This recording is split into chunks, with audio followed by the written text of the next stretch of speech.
You keep trying to move forward and all you do is get tripped up, and you keep asking yourself, why? Why can't I why can't I just move forward? Why the hell does this thing just seem to cycle? Why do I feel like I'm on buffer? The name of the game is not just move forward, but the name of the game is do the damn thing and do the damn thing now while you can. Hey you, welcome to Build the Damn Thing, a place where myself, Tiffany Largy, and our amazing Do the Damn Thing coaches show you how to use your story to build it all. Whether it's your first 6 figures, your next layer of multiple 6 figures, or maybe you're on your way to $1 million. And if it's not that, it's the life of your dreams, where you are free, you are strong, and you are whole. First, we're going to show you how to use your story to build a strong foundation. And then next, we're going to show you how to use your story in sales and marketing to clean up the cracks.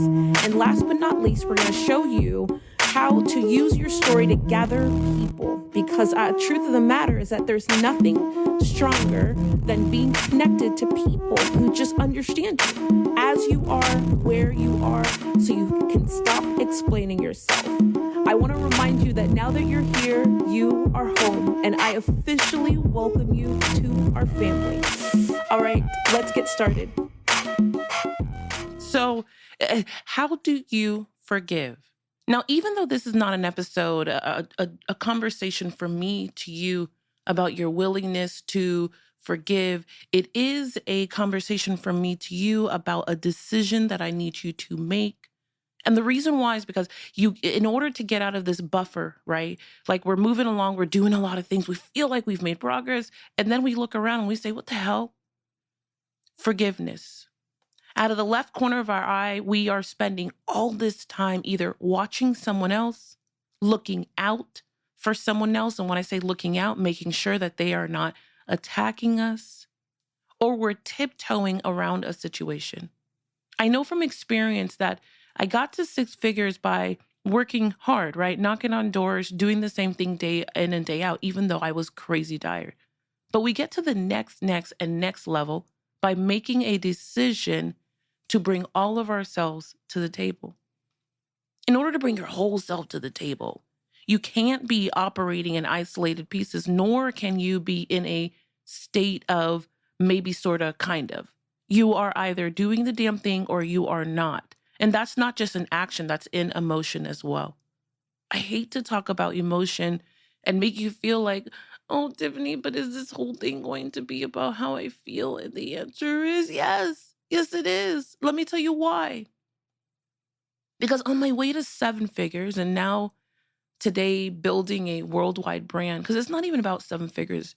It's really about being able to sit inside of a movement, being able to watch your heart's deepest desires be out in front of you, being able to watch yourself be front and center in the ideas that you have had floating around for a really long time. Because if we get to the end of this life and we don't even get to make those things happen, like, what are we doing?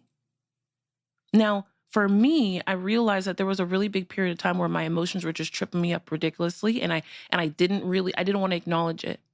I felt myself being really angry with certain situations. And I say certain situations, it could be family members, it could have been significant others, it couldn't have even been customers and clients. But most of the time, it was in a situation in which I felt like I got the short end of a stick. Have you ever felt like you got the short end of a stick? In the last 3-4 years, I've poured myself into a handful of relationships, some intimate relationships. And I mean intimate, I don't mean we're going to bed. I mean, where you're telling them the deepest, darkest secrets kind of stuff. And I thought that we were in a place, or I was in a place of safety. But it's so possible to wake up one day, and which it did for me, to wake up and to find myself not in a place of safety, but feeling moments of insecure like I felt decades ago. Because either they showed me a sign that I couldn't trust them as much as I could. They showed me that I was only going to matter as much or as fast as I could deliver or give them something. And they made me feel like I and my emotions and my interests were temporary. This particular episode is going to be a conversation between me and you where we make decisions, and I show you the 3 things that emotionally I need you to get rid of or to do so that you can take yourself to the next level. Because believe it or not, your emotions and how you feel, and I don't mean how you feel in terms of are you happy or sad right now. I mean how you feel in terms of what's your outlook? Well, how strong do you feel in comparison to? This idea that we can feel really, really good or we can feel sort of good is just not the play. But what is the play is us being in the midst of saying, you know what, I don't need you. My very first step to getting myself together emotionally was rooted in me and my ability to look at the moment and say, I don't need you. A couple of years ago, there was a person who really wanted my interest, and I felt like we had a really strong, amazing relationship, and we did. And I say for relationship, I really should use the word friendship, but it was a relationship, and we did. But as time and time went on, I realized that I would only be valuable if I could provide a resource to them. If I came to their plate with someone I knew, if I was going to pay them to do something. And it was really discouraging because they played a game of manipulation with me where they made me feel like, well, that's just the name of the game. But if you really wanted to be my friend, then that's what you would do. Before I knew it, I found myself in this cycle of doing things for this person. And they gave me the illusion that they were doing things in return. You ever been there?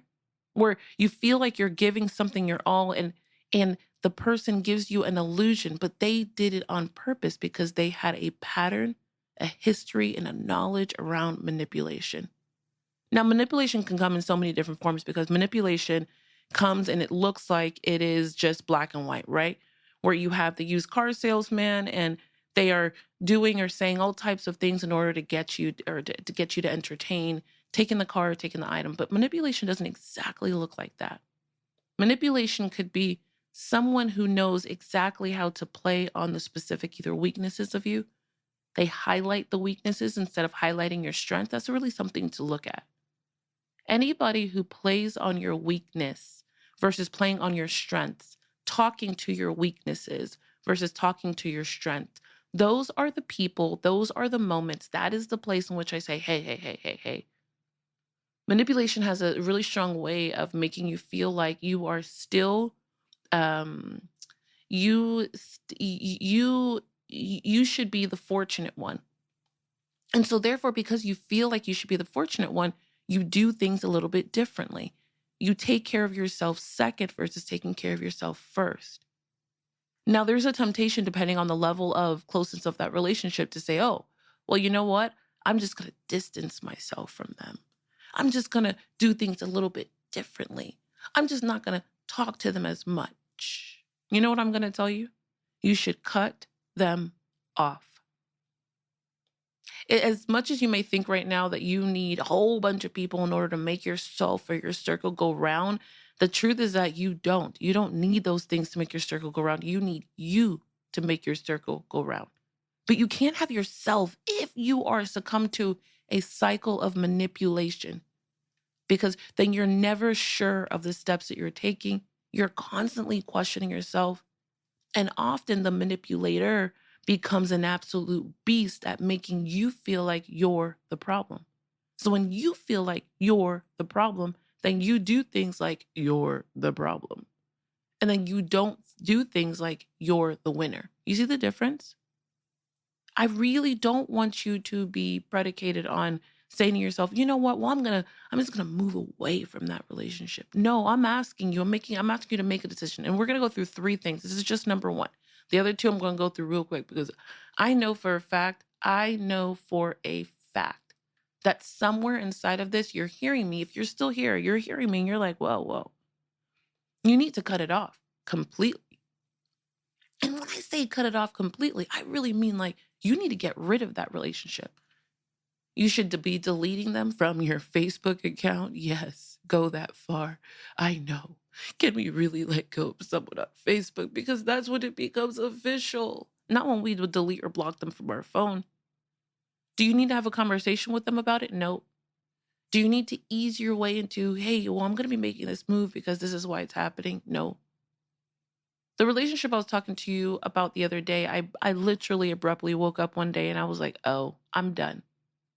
And at that moment, I made a decision to move myself away from anything associated with the person. Because I realized that sometimes the darkness has a way of creeping into the light or to try to suffocate the light, and it doesn't even know, or the light doesn't even know that it's happening. Because manipulation is a very strong thing. And I don't want you to think that manipulation is stronger for a man versus a woman. I can't speak to that. I'm just a woman, right? I'm just a woman. No, I am a woman. But in the essence of it, I say to you that, your number one responsibility and your number one like role in the game is to keep your whole head intact, to keep it crazy intact, to keep your emotions intact. And you can't do it if you're being manipulated either by a situation or a specific person. Number two, I want you to consider this for a moment. I want you to consider the fact that not only are you do you have a destination to get to, but you can't get there if you hang out in gray areas. For example, if I said to myself, you know what, I really truly need to find a way to physically get myself together, and because that's what I desperately need to do. But then you kind of sort of work out, or you kind of sort of start eating differently. If you stay in the middle in that situation, you put yourself in like a mind mental warfare. And it's horrible because this mind mental warfare, all it does is plague you. It plagues you because it makes you feel like you should be doing something, you're not doing it. And then you know what? You start to feel guilt. You cannot move forward feeling guilty because guilt is like a weight. That thing holds you down. It holds you back. It holds you still. You don't need to be still. Not now. Not at this moment. You were still already. You need to be in motion. You need to be active. You need to be doing the damn thing. So in order to do that, you know what you like I want you to think to yourself that the guilt is something you have to get rid of.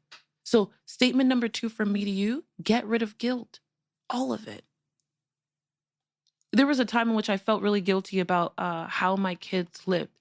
I spent the first 6 years with my ex-husband, and he just put me in a cycle. I was constantly mentally in like my own mental warfare as a woman because he made me feel like I wasn't enough. I wasn't doing all the right things. I was doing all the wrong things. If it wasn't broken glass, it was a broken door. If it wasn't that he was unbelievably angry, he was breaking something. Now, the truth is that he never broke an arm or he never broke a part of my body. I don't want anyone to think that he beat me. But you can be beaten emotionally. You could also have the world falling apart around you. And what's real for me is that I felt guilty because I didn't leave year 1. I stayed there for 6 years, even though half of that time he was running the streets. I stayed there for 6 years because I had been manipulated. I'm laughing about it because I'm like, wow, even as I'm talking with you and we're having this conversation, I'm realizing the power of manipulation. He used to tell me all the time that people didn't like me. I was strange. He would tell me all the time that, almost make me feel like I should feel grateful that he's the one who's here because I'm so strange and odd that most people won't like me. And so even though it was so bad and most of my days were in tears because of him breaking something, if it wasn't that, then we couldn't pay the rent because he bought an 8-ball or the money flew out the window. It was always a story and we couldn't pay our rent consistently. And so therefore I found myself in this cycle, but I also stayed because I was being manipulated to believe that inside of this hellhole was better than being on the outside where people would hurt me more than however I was being hurt. So it's almost like I settled for the less of two evils. Getting rid of guilt is so important. I found myself constantly feeling guilty when Jada started turning 7, 8, 9, started going to school. Yes, I made some money, but I felt really guilty about what I had allowed her to see. If you could just entertain the idea that you're going to get rid of guilt, then you can entertain the idea that not that you're going to be guilt free or you're going to be rid of it, but you're going to be at peace with it. You're going to say to yourself, it was what it was. And then you have to ask yourself, okay, great. Well, what am I going to do now? Number 3, charge it to the game. There are so many things that have happened, and you want to try to sift through them and figure out why it happened. And don't get me wrong. I want you to get the lessons. I want you to have all the lessons that you need from the things that have happened. But I also need you to make a decision and look at what was. Make a decision about what was in this moment. You could do this in the next 20 minutes and be rid and over. And then I want you to make a decision about yourself. And in that, you literally say, well, I'm just going to charge this to the game. I'm going to charge this to the game. And that's it. Because if you can just make a decision to charge it to the game, and that means that you say, it's like, I think it's like a basketball term. If you charge it to the game, then basically you say, at this moment, I'm going to be at peace with it. The amount of money that you lost, the relationship that didn't work out, the resource, maybe like you lost a couple of customers, you lost clients. Like, I don't know what it is, but whatever it is, you literally have to, at this moment, let go of it, charge it to the game. It was part of the process of winning. So it is what it is. I've had to do that with money.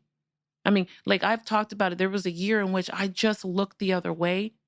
Even though I thought I was at the top of my game, I looked the other way, focusing on the wrong things and not staying true to my own values and principles, especially when it comes to people and managing people and people on our team and et cetera. And I let my guard down. It cost me over $250,000 at the end of the year when I thought that I was winning. I was so pissed. But after a couple of days of trying to figure out, well, how did this happen and getting the lessons, and I got the lessons. I had to charge it to the game. Can you imagine what would have happened to me if I spent the next 4 months wallowing over the $250,000? Yes, I'd have every right to be pissed. I'd have every right to be upset. I'd have every right to be emotionally like, fuck. But what I do know, what I'm stupidly clear on, is that my ability to take a deep breath, to look at myself in the mirror, to charge it to the game, to get the lessons, and then to go back to building, that's the win. So, I hope that this time that we've spent together, literally you hear my heart and my deepest desire is simply for you to let it all go and just win. Just let it go and win. Be done with the manipulation, let go of the guilt, and charge it all to the game. I hope that episode was amazing for you and you are closer to building the damn thing. I can't wait to hear what your thoughts were, what part you loved, and the action that you're going to go take, because the truth of the matter is that the person who wins is not the person who gets there first. It's the person who takes action first. Now, I've got a gift for you, and it is at www.strappedhustle.com. It is imperative that you run there and you see all types of goodies, starting with the 7 must-haves that you've got to put when telling your story. There is so much deliciousness awaiting for you. I would love nothing more than for you to go ahead and give us a thumbs up and a 5-star review on not just this episode, but this entire series of How Do You Build the Damn Thing. Like always, if there's anything that we can do to make your week, day, or month better, please let us know. And more importantly, I can't wait to see you live. Whether it's at Do the Damn Thing Live or in one of our communities, or maybe you're just hanging out with us on social media. What I know to be true is that I am meant to connect with you somewhere, and I can't wait for that day to happen. And more importantly, I can't wait to see what you build.